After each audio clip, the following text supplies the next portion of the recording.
Alright, welcome back mga ka-Johnny. Nandito naman po muli yan yung lingkod ka-Johnny ng Janitor TV. At ito ang Johnny Depp, usapang utang, usapang ola. So sa mga hindi pa nakasubscribe, subscribe na po kayo, like, share nyo na, hit nyo na yung notification bell at para lagi po kayong updated sa mga videos na ginagawa natin dito sa ating channel. So mga ka-Johnny, dahil Bermans na, kaliwat kanan na, ang mga panghaharas at mga kung ano-ano mga modus na ginagawa ng mga OLA agents, mga ka-Johnny. So, wag na natin pagtagalin, pag-usapan na natin kung anong iba pang mga modus na pwedeng gawin nila sa mga OLA victims ng mga nangungutang sa mga online lending apps na ito, mga ka-Johnny. So, ito, meron nag-report sa group sa natin sa pinanghahawakan nating group, no, sa all harassment victims, mga ka-Johnny. I-approve ko sana pero binasa ko muna na maigi kung ano yung talagang kanyang nais iparating dito sa mga all agents na ito. So, yun mga ka-Johnny, ito ang sabi ng nagre-report at nagpapaalala, awareness dito sa mga OLA na nahiraman niya. Sa mga, ang sabi nga nung nagre-report ito may balot. Sa mga makakapalang mukha na agent na andito, kala nyo babayaran ko pa kayo. Maligas kayo, binayaran ko kayo ng buo. In-install ko lahat ng apps mo, lahat ng apps nyo. Pagkatapos ko magbayad, tapos haharasin nyo ako after 1 week. Dahil may utang ulit ako, wala nga ako nare-receive galing sa inyo. Ang kakapal ng mukha nyo, humiram kami ng pera dahil gipit kami. Tapos gigipitin nyo din kami dahil sa tubo. Binayaran na kayo ng maayos pero talaga yatang sukdulan yung tigas ng sikmura nyo. Tatakutin nyo kami na idedemanda. Sige, magdemandahan tayo. Sa halagang 2K, nagpapataob sila ng tao. Sige, idemanda nyo. Kami napakadami namin pwede ikaso sa inyo. Yung panghaharas nyo at yung death threats nyo, ebidensya na yan para sampahan kayo ng kaso. Agreement, policy, yung policy nyo, hindi nyo sinusunod, 120 days agreement to pay, 0.5% na tubo nyo. Dumating sana sa inyo ang dinanas namin na depression ngayon. Mahiya kami sa utang namin. Mas mahiya kayo sa pinapakain nyo sa pamilya nyo na galing sa masama at panduruga sa mga taong naghihirap. Kahit makarating tayo sa korte, di ko kayo uurungan, mga mandarambong, mga scammer. So, yung OLA na tinutukoy niya, ito sa baba, yung OLA na moka-moka, pera for you at may pera. So, yan tandaan nyo yan mga bayad yan nagbayad yan ng maayos. Binayaran nila kahit medyo malaki na. Tapos 2,000 lamang ang kanilang inutang. Tapos nilakihan na ito. Pero binayaran explain naman sinabi nila sa inyo, binayaran nila na nakipag-usap sila ng maayos. Pero patuloy pa rin ang panghaharas. At ang masama nun, mga ka-Johnny, ito yung lagi nyo tatandaan. Huwag nyo laging katatakutan yung pagpunta sa inyo ng mga OLA. Mas maganda nga yan, puntahan kayo sa bahay, sa paabangan ninyo, at dalhin nyo kagad sa barangay o sa presinto para malaman nyo kung anong OLA yung mga nangaharas sa inyo. Huwag kayong matakot sa mga agent. Pasensya na kung may ganung background na may bumotora. So yun mga ka-Johnny, yung sinasabi ko sa inyo, ito yung mga dapat ninyong mas intindihin kasi ito yung mga bihirang pag-usapan kasi mas pinagtutukan natin pansin yung pagpunta.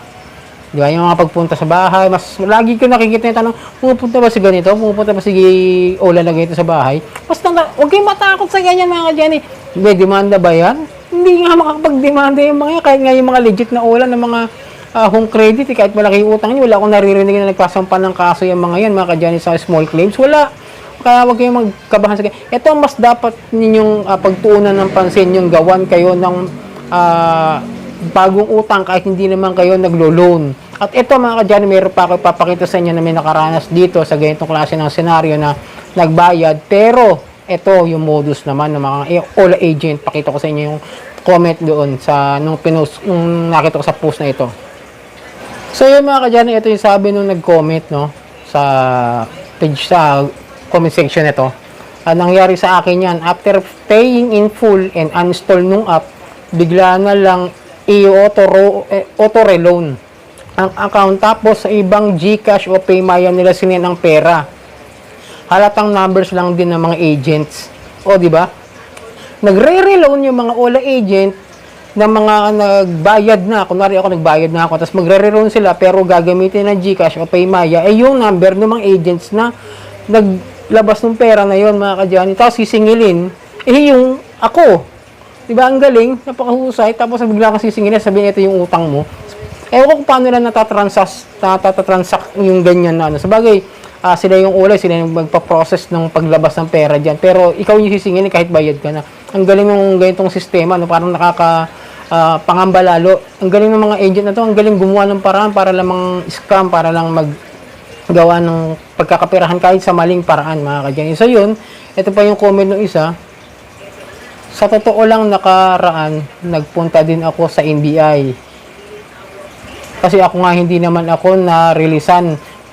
Pero ang daming banta na akala siguro na mga animal na yan, matatakot ako sa mga pagbabanta nila. Wala nga silang sariling opisina at palipat-lipat. Tapos magbabanta ng kaso-kaso niya. At papataubin daw ako be my guest, sabi niya, be my guest. Mga, but medyo maliit, hindi ko ano yun, but I man na lang. Hindi ko maintindihan ng comment niya, siguro sobrang galit to. But I mean, kung nakikinabang ako ng send ko ng pic ng mga detalye, lahat invalid, tas sinisingil ako.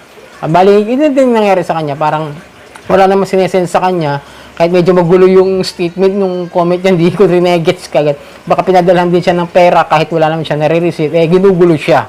So yun mga kadyani ha, sinasabi ko sa inyo, mas dapat ninyong pagtuunan ng pansin yung mga ganito, yung nagbayad kayo pero magugulat kayo, may utang pa rin kayo. Huwag niyong pangambahan yung mga pagbabantaan nila na kesyo, patataubin kayo, patadalan kayo ng bulaklak. Ay, parang may same words na galing doon sa isang ano yun pinataob, pinadala ng bulaklak, tapos nagkaso ng cyber libel. Ayun!